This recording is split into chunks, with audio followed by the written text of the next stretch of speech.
Welcome everybody to this morning's annual meeting. Before we begin, as is required by securities regulators, I need to draw your attention to the important note concerning our use of forward-looking information. Forward-looking statements involve risks and uncertainties and are based on numerous assumptions. Many factors may cause actual results to vary. Certain of these risks and other factors are described in our public filings with Canadian securities regulators and with the SEC, and we do not assume the obligation to revise or update any forward-looking statements except as required by law. Now, I would like to start today by thanking our Teck shareholders for their support, and also a special thank you to all of the members of the board for their dedication, oversight, and guidance throughout the past year. And I would particularly like to acknowledge the continued strong leadership of our chairman, Dr. Norman Keevil.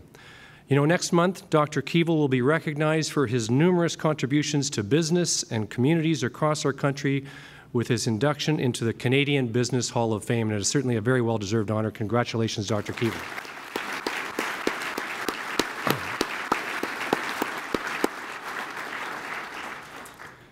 I would also like to recognize Ishiro Abe, who is retiring from the board this year.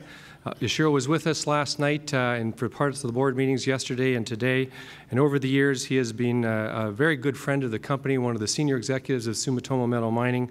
And we miss him, but we will still be in touch with him, and we thank him for his service. I'd also like to welcome Takeshi Kubota for joining the board. I've been privileged to meet Mr. Kubota over several visits in Tokyo and had dinner with him several times, and so we give you a warm welcome to joining our board of directors.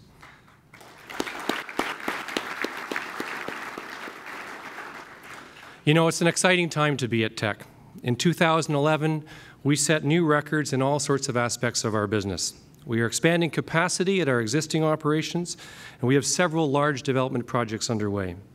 As we look at the world today, it is clear that demand for our products continues to grow. Critical to our performance, though, will always be the safety of our people. And 2011 was an important year in that regard, and we made some good progress. We recorded the lowest total reportable injury frequency in our company's history, representing an 18% reduction from the previous year and the fewest number of serious incidents on record. And that trend has continued in the first quarter of 2012, with total reportable injuries down a further 8% over 2011. And I have to say that we're particularly proud of the record recently in our coal division, where for all of the first quarter, all 6 operations, they went 3 million man-hours without a single lost time incident in the whole quarter. So well done, and it shows that it can be done and that we will do it going for 0 incidents.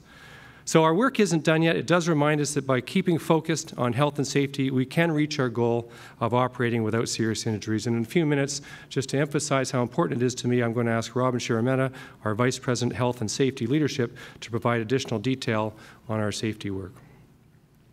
On the financial side, we are very pleased with the results of the year. We set a new record for revenues at over $11.5 billion, 25% higher than last year. We also set records for gross profit at nearly $5.8 billion and for profit attributable to shareholders of $2.7 billion, up 47% from last year. And EBITDA, that's earnings before interest, tax, depreciation, and amortization, was $5.5 billion, which was also a new record.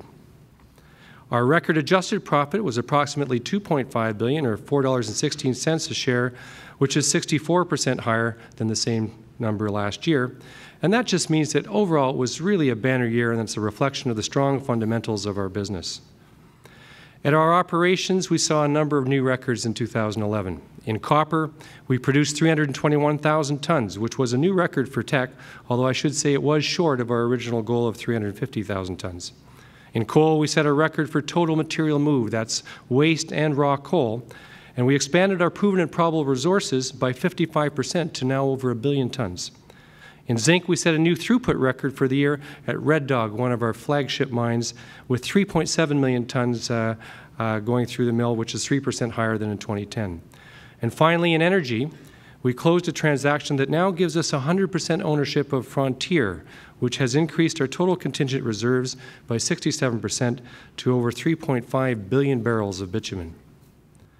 And to build on those successes, we must ensure that we meet rising expectations around sustainability. And last year, we released our sustainability strategy, which is focused on 6 key areas: communities, water, ecosystems and biodiversity, energy, material stewardship, and, of course, our people. And we've made encouraging progress to date.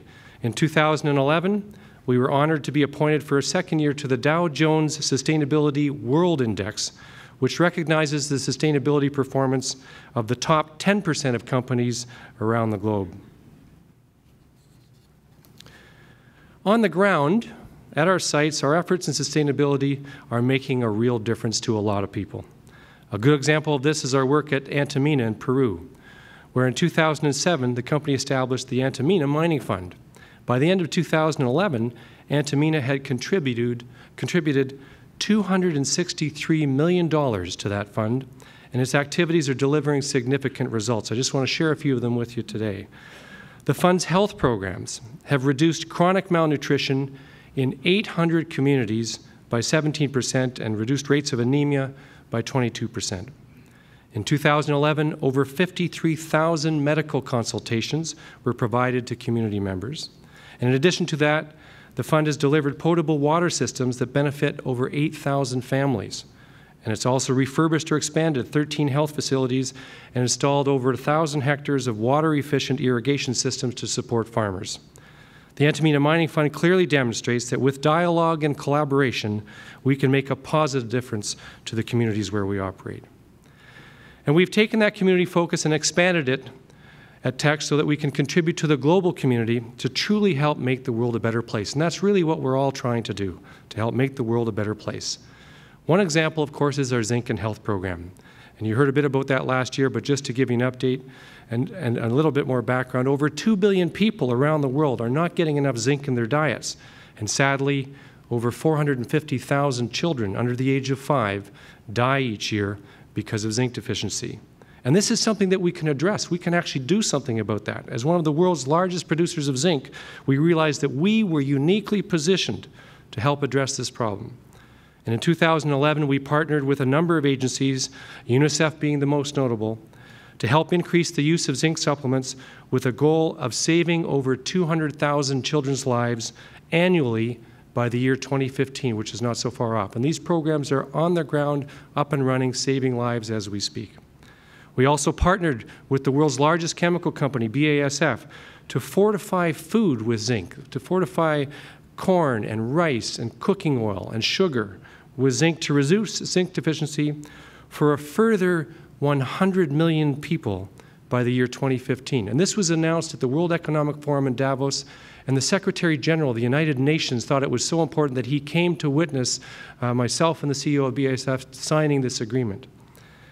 100 million people, that's almost 3 times the population of Canada that we are going to be able to help. And we're also working with the Ministry of Agriculture in China to increase the use of zinc in fertilizers. And when you put 1% zinc in fertilizers, it materially increases the crop yields for important crops such as rice and wheat. And just a couple of weeks ago, we made some real progress, and the Ministry of Agriculture announced that they are going to formally recommend putting zinc in fertilizers. And over 400,000 field agents in China, when they do things, they do it big. 400,000 field agents who work for the Ministry of Agriculture are going to go out and talk to 100 million farmers and recommend they put zinc. And this will help increase crop productivity and ultimately reduce food inflation for the people of China. These initiatives demonstrate how we can leverage our strengths with the right partners, and we can significantly improve people's lives. Looking ahead, zinc is a great example of how our products help improve the quality of life for people around the world. And as people's quality of life improves, so too will the demand for our products. And looking ahead, we foresee continued strong demand. When you arrive today, I hope you will have noticed one of these cards. I carry it around in my pocket at all times. You see one of these little cards? This is a reminder for me. And what it is, it's the China 12th five-year plan, or highlights of it in any event. And one thing I've learned over the years in studying China is that when China publishes a five-year plan, it is a pretty safe bet that they are going to deliver, that they will meet those targets. Take the 200,000 kilometers increase in transmission lines. Think about that and how much copper that will consume. That is enough transmission lines to replace every single power line in all of Canada. Or take housing. The 5-year plan calls for the construction of 36 million housing units, and they're well underway. There's only about 12 million homes in all of Canada, so they're going to, in the next 5 years, build 3 Canadas worth of homes. And when you see the day-to-day reports of uncertainty in the newspapers and on the television, it's easy to lose sight of the bigger picture of what is really driving demand for our products. So whenever I see all these negative reports, I just pull out the little card and remind myself, this is what's really happening on the other side of the world, and this is why there's such important demand for our products. And I wanted to share that with you today. Our strategy to capitalize on this opportunity remains the same, and that is to establish long-life assets in low-risk political jurisdictions. In the near term, our growth in both copper and coal will come from low-risk brownfield expansions at our existing mines, which means very efficient capital investment. And this growth should add significantly to our already strong free cash flow. And in energy, we've significantly increased our bitumen resources and improved our ability to advance the Frontier project towards development. We are focused on meeting or exceeding our production targets for 2012. We also anticipate significant progress in our key growth initiatives, and we've got a lot of them. In coal, we've submitted our regulatory application for the restart of the Quintet coal mine in northeastern BC, and we expect completion of that feasibility study in this quarter. In copper, the feasibility study for Quebrada Blanca Phase 2 is now complete, and we announced the results of that just yesterday. And a decision to undertake project development for Quebrada Blanca would result in production by 2016.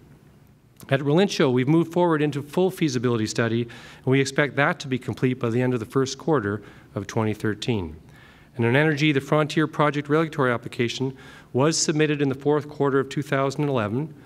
It's only 9,000 pages long, but a high-quality document. We're very proud of it. And at Fort Hills, we expect a project sanction decision by the partners next year in 2013. With many new projects in our pipeline, that's all very important to us, but I'd really like to close by talking about some of our key people. In 2011, 2 individuals announced their retirements: Mike Agg, our Senior Vice President at Zinc, and Jim Utley, our Vice President, Human Resources. Jim actually has retired. Mike is still with us as my designated hitter till the end of June, and he's here today. Mike has been with the company for over 30 years, and in that time he oversaw significant advances in the Zinc business unit, and most recently he has been helping to lead our Zinc and Health initiative. And Jim was with our company for over 20 years, and during that period, there was a very significant growth in our human resources, and we put in place many of the systems that we're using today to attract and retain the skilled workers that we require. Both of these gentlemen are class acts, and I want to say a special thank you to them for their contributions to the company.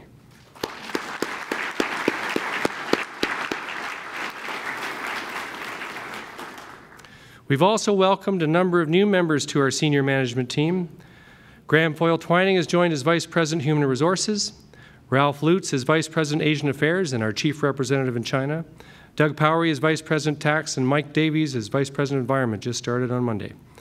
And as our workforce ages, the demographic curve that we're all familiar with, and we continue to expand our operations, the need to attract and retain great people grows and grows. Competition for this people is fierce, and we recognize the need to invest in further training. We need to ensure that our people have the skills necessary to support our growth and develop their careers at Teck. And we will also be putting new emphasis on our employees' personal health and its contribution to achieving our objective of everyone going home safe and healthy every day. As I said earlier, at Teck, nothing is more important than the safety of our people. To learn more about our safety program, I'd now like to invite Robin Sharametta, our Vice President, Health and Safety, to come forward and make a presentation.